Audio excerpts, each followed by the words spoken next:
بسم اللہ الرحمن الرحیم نحمدہ ونستعینہ ونستغفرہ ونؤمن بہ ونتوکل علیہ اما بعد۔ یہ سورہ بقرہ کی 219 آیت ہے۔ آیت مذکورہ کا تعلق شراب اور جوئے کی حرمت سے متعلق ہے۔ صحابہ کرام رضی اللہ عنہم اجمعین کے سوالات اور ان کے جوابات کا جو سلسلہ اس صورت میں بیان ہو رہا ہے، اس میں یہ آیت بھی شامل ہے۔ ابتدائی اسلام میں عام رسوم جاہلیت کی طرح شراب خوری بھی عام تھی۔ جب رسول کریم صلی اللہ علیہ وسلم ہجرت کر کے مدینہ تشریف لائے تو اہل مدینہ میں بھی شراب اور جوئے یعنی جوا کھیلنے کا رواج عام تھا۔ عام لوگ تو ان دونوں چیزوں کے صرف ظاہری فوائد کو دیکھ کر ان پر فریفتہ تھے، ان کے اندر جو بہت سی خرابیاں اور برائیاں تھیں ان کی طرف نظر نہیں تھی۔ لیکن رسول کریم صلی اللہ علیہ وسلم کا مقام پہلے سے ہی اتنا بلند تھا کہ جو چیز کسی وقت حرام ہونے والی تھی، آپ کی طبیعت اس سے پہلے ہی سے نفرت کرتی تھی۔ صحابہ رضی اللہ عنہم میں بھی کچھ ایسے حضرات تھے جنہوں نے حلال ہونے کے زمانے میں بھی کبھی شراب کو ہاتھ نہیں لگایا۔ مدینہ طیبہ پہنچنے کے بعد چند حضرات صحابہ رضی اللہ عنہم ان کے مفاسد کا زیادہ احساس ہوا۔ حضرت فاروق اعظم، حضرت معاذ بن جبل اور چند انصاری صحابہ رضی اللہ عنہم اجمعین اسی احساس کی بنا پر رسول کریم صلی اللہ علیہ وسلم کی خدمت میں حاضر ہوئے اور عرض کیا کہ شراب اور قمار یعنی جوئے انسان کی عقل کو بھی خراب کرتے ہیں اور مال بھی برباد کرتے ہیں، ان کے بارے میں آپ کا کیا ارشاد ہے؟ ان کے اس سوال کے جواب میں آیت مذکورہ نازل ہوئی۔ یہ پہلی آیت ہے جس میں شراب اور جوئے سے مسلمانوں کو روکنے کا ابتدائی قدم اٹھایا گیا،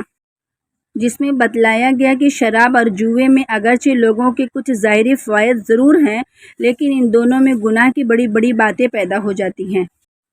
اس آیت میں صاف طور پر شراب کو حرام تو نہیں کہا گیا، مگر اس کی خرابیاں اور مفاسد بیان کر دیے گئے کہ شراب کی وجہ سے انسان بہت سے گناہوں اور خرابیوں میں مبتلا ہو سکتا ہے۔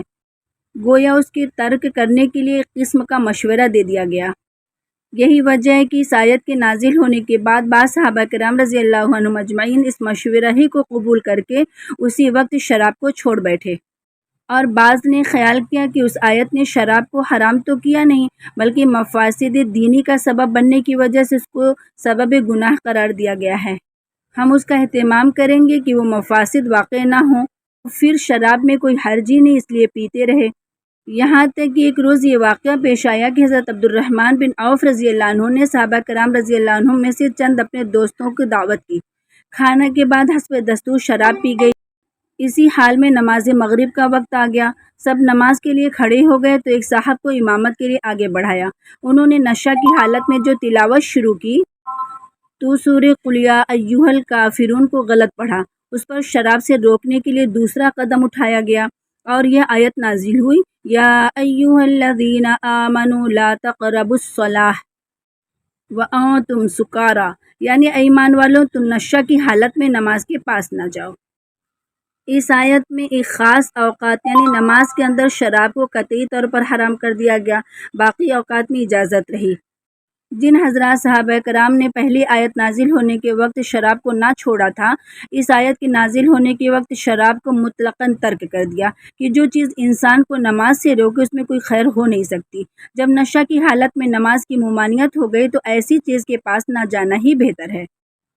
مگر چونکہ علاوہ اوقات نماز کے شراب کی حرمت صاف طور پر اب بھی نازل نہیں ہوئی تھی، اس لیے کچھ حضرات اب بھی اوقات نماز کے علاوہ دوسرے اوقات میں پیتے رہے، یہاں تک کہ ایک اور واقعہ پیش آیا۔ عتبان بن مالک نے چند صحابہ کرام رضی اللہ عنہم اجمعین کی دعوت کی، جن میں سعد بن ابی وقاص رضی اللہ عنہ بھی تھے۔ کھانے کے بعد حسب دستور شراب کا دور چلا۔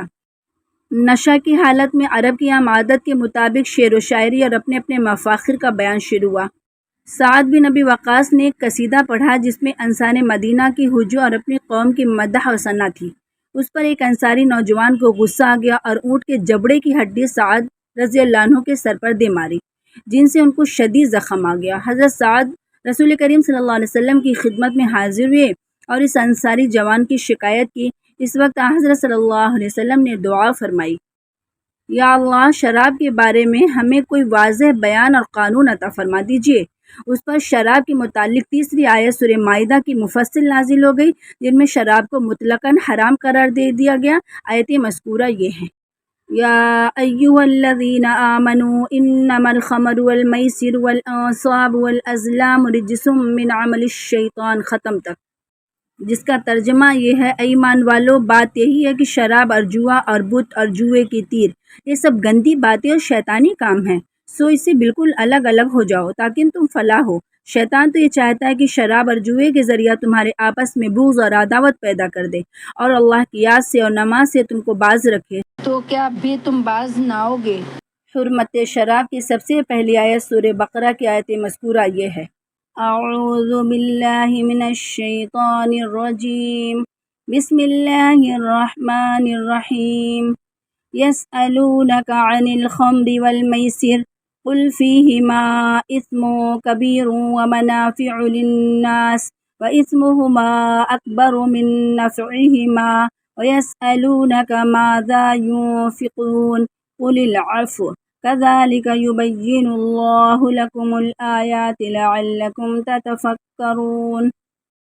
آیت مذکورہ کا لفظی ترجمہ: یسألونک، وہ پوچھتے ہیں آپ سے، ان سے بارے میں، الخمری شراب، والمیسری اور جوا، قل آپ کہہ دیجئے، فیہما ان دونوں میں، اثم گناہ، کبیر بڑا، ومنافع اور فائدے، للناس لوگوں کے لیے، واسمہما اور ان دونوں کا گناہ، اکبر بہت بڑا، من سے، نفعہما ان دونوں کا فائدہ، ویسألونک اور وہ پوچھتے ہیں آپ سے، ماذا کیا کچھ، ینفقون وہ خرچ کریں، قل آپ کہہ دیجئے، العفو زائد ضرورت، کذالک اسی طرح، یبین واضح کرتا ہے، اللہ لکم تمہارے لیے، الآیات احکام، لعلکم تاکہ تم، تتفکرون غور و فکر کرو۔ آیت مذکورہ کا مکمل ترجمہ: آپ سے پوچھتے ہیں وہ شراب اور جوئے کے احکام کے بارے میں، ان دونوں میں بڑا گناہ ہے اور فائدے بھی لوگوں کو، اور ان کا گناہ بہت بڑا ہے ان کے فائدے سے، اور آپ سے پوچھتے ہیں کہ کیا خرچ کریں، آپ کہہ دیجئے جو بچے اپنے خرچ سے، اسی طرح بیان کرتا اللہ تمہارے واسطے تاکہ تم غور و فکر کرو۔ آیت مذکورہ کے شان نزول کے سلسلے میں اوپر گزر چکا ہے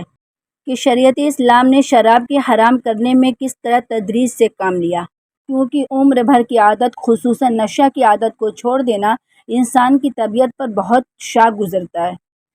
اس لیے اسلام نے حکیمانہ اصول کے مطابق اول اس کی برائی ذہن نشین کرائی، پھر نمازوں کے اوقات میں ممنوع کیا، پھر ایک خاص مدت کے بعد قطعی طور پر حرام کر دیا گیا۔ اس لیے رسول کریم صلی اللہ علیہ وسلم نے شراب کے بارے میں اول سخت وعید عذاب کی بتلائی، ارشاد فرمایا کہ ام الخبائث اور ام الفواحش ہے، اس کو پی کر آدمی برے سے برے کام، گناہ کا مرتکب ہو سکتا ہے۔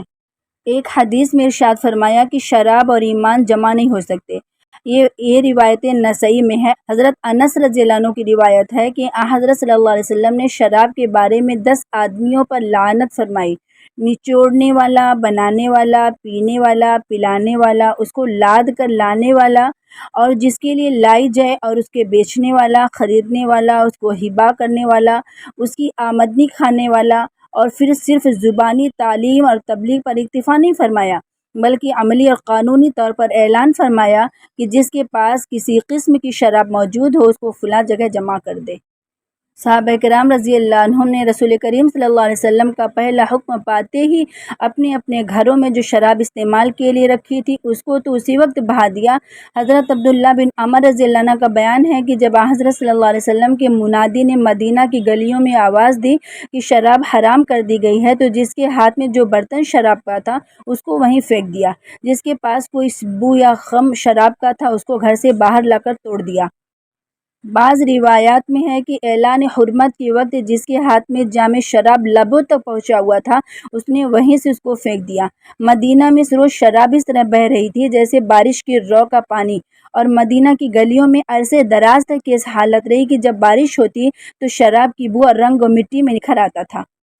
جس وقت ان کو یہ حکم ملا کہ جس کے پاس کسی قسم کی شراب ہے فلاں جگہ جمع کر دے، اس وقت صرف وہ ذخیرے کچھ رہ گئے تھے جو مال تجارت کی حیثیت سے بازار میں تھے۔ ان کو فرما بردار صحابہ کرام نے بلا تأمل مقررہ جگہ پر جمع فرما دیا۔ رسول کریم صلی اللہ علیہ وسلم بنفس نفیس خود تشریف لے گئے اور اپنے ہاتھ سے شراب کے بہت سے مشکیزوں کو چاک کر دیا